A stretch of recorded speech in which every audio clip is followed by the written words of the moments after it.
नमो बुद्धाय मित्रांनो, आपल्या सर्वांचे आपल्या मनपसंत चॅनल मनशांतीवर स्वागत आहे. आपण मिलिंद प्रश्न या ग्रंथाचे वाचन करूया. चला तर सुरू करूया आजच्या वाचनाला. तत्पूर्वी भगवंतांना वंदन करूया. नमो तस्स भगवतो अरहतो सम्मा संबुद्धस्स. नमो तस्स भगवतो अरहतो सम्मा संबुद्धस्स. नमो तस्स भगवतो अरहतो सम्मा संबुद्धस्स. उपभाग 67. उत्पत्तीची कारणे. भन्ते नागसेन, कर्मामुळे काय उत्पन्न होते, हेतूमुळे काय आणि ऋतूमुळे काय उत्पन्न होते, तसेच कर्मा वाचून काय उत्पन्न होते, हेतू वाचून काय आणि ऋतू वाचून काय उत्पन्न होते.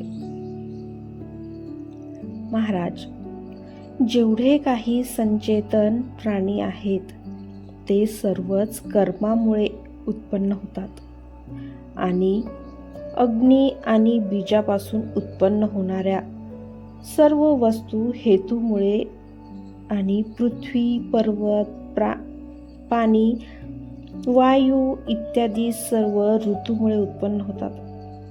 आकाश आणि निर्वाण हे कर्मामुळे, हेतूमुळे किंवा ऋतूमुळेही उत्पन्न होत नाही.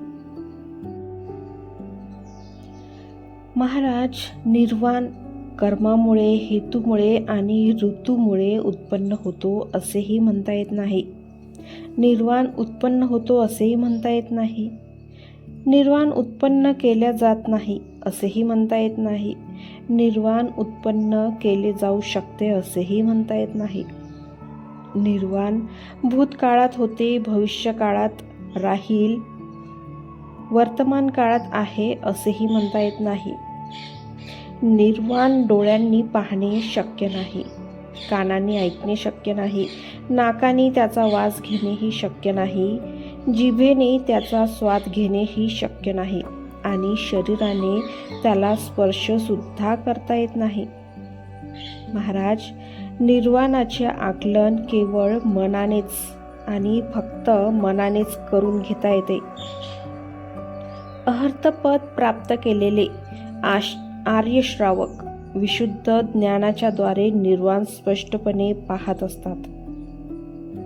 भन्ते, हे मनोहर प्रश्नाचा आपण उत्तम रीतीने उकल केला आहे. शंकेचे निरसन केले आहे. गुंतागुंत अगदी साफ करून टाकली. आपणासारखा गणाचार्य श्रेष्ठ असलेल्या आचार्याकडे आल्यामुळेच माझी शंका दूर झाली आहे. उपभाग 68. यक्षाची प्रेते. भन्ते नागसेन, खरोखरच यक्षाची जात असते का? होय महाराज, यक्षाची जात असते, हे सत्य आहे. भन्ते, त्या योनीत त्यांना मरण येत असेल ना? होय महाराज, यक्ष लोकांना त्या योनीत मरण सुद्धा येत असते. भन्ते नागसेन, मग त्यांची प्रेते का दिसत नाहीत? त्यांच्या प्रेताचा दुर्गंध सुद्धा येत नाही. महाराज, त्यांची प्रेतेही दिसतात आणि त्यांचा दुर्गंध सुद्धा येतो. महाराज, किड्यांच्या, पिल्ल्यांच्या, फुलपाखरांच्या, सापांच्या, विंचवांच्या, कान्यांच्या, पक्ष्याच्या आणि जंगली जनावरांच्या रूपात यक्षाची प्रेते पाहता येतात. भन्ते नागसेन, आपल्यासारखा बुद्धिमान शिवाय दुसरा कोण बरे या प्रश्नाचे उत्तर देऊ शकेल?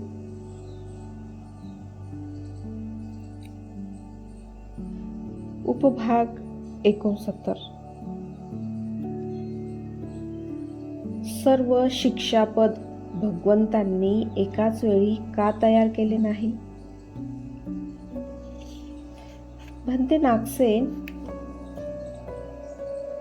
वैद्यशास्त्रातील नारद धन्वंतरी अंगिरस, कपिल, कंडरनी, साम, अतुल आणि पूर्व कात्यायन इत्यादी काही आचार्य पूर्वी होऊन गेले. त्या सर्वांनी प्रथमतः या विद्येचा स्वतः अनुभव घेऊन नंतर शास्त्रे लिहिली होती. कारण ते सर्वज्ञ नव्हते. परंतु भंते, भगवान बुद्ध हे सर्वज्ञ होते. ते आपल्या सर्व शक्तीच्या बळावर मागच्या पुढच्या सर्वच गोष्टी अगदी अचूक समजून घेऊ शकत होते. तेव्हा त्यांनी सर्वच विनय एकाच वेळी तयार करून का ठेवले नाही, जे की योग्य स्थळी भविष्यात लागू करण्यात आले असते? क्रमाक्रमाने जेव्हा जेव्हा आवश्यकता भासली तेव्हा तेव्हा ते का तयार केले? याप्रमाणे आधी भिक्षूंची पापे वाढण्याची ते का बरे प्रतीक्षा करीत बसले? त्यांनी लोकांना चिडण्याची आणि भिक्षूविषयी शंका घेण्याची संधी का बरे दिली? महाराज, हळूहळू जशी वेळ येईल तसे मला 250 स्थविरवादात 227 नियम तयार करावे लागतील हे भगवान बुद्धांना पूर्वी माहीत होते. त्यांनी पहिलेच जर या सर्व नियमांची एकाच वेळी निर्मिती करून ते लागू केले तर ते पाहून लोक घाबरून जातील. भिक्षू बनू इच्छिणाऱ्या लोकांची एवढे नियम विनय पाहूनच तारांबळ उडून जाईल व ते भिक्षू बनण्याकरिता मागे पुढे करतील आणि म्हणतील की अरे बापरे, आम्हाला इतक्या नियमांचे पालन करावे लागणार. श्रमण गौतमाच्या शासनातील भिक्षू जीवन किती कठोर आहे असा त्यांचा समज होईल आणि ते भिक्षू व्हावयास धजले नसते. त्यामुळे ते हा धर्म ग्रहण न करता पुन्हा पुन्हा जन्म ग्रहण करून दुःखच दुःख भोगत राहणार.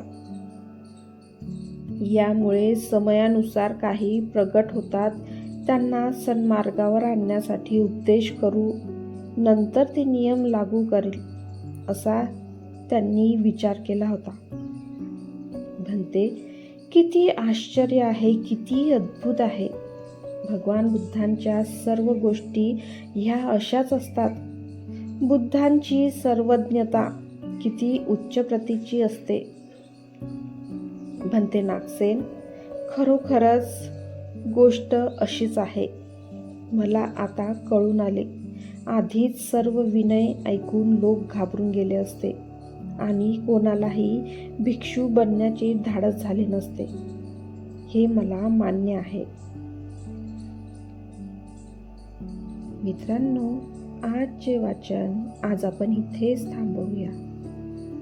धन्यवाद. नमो बुद्धाय.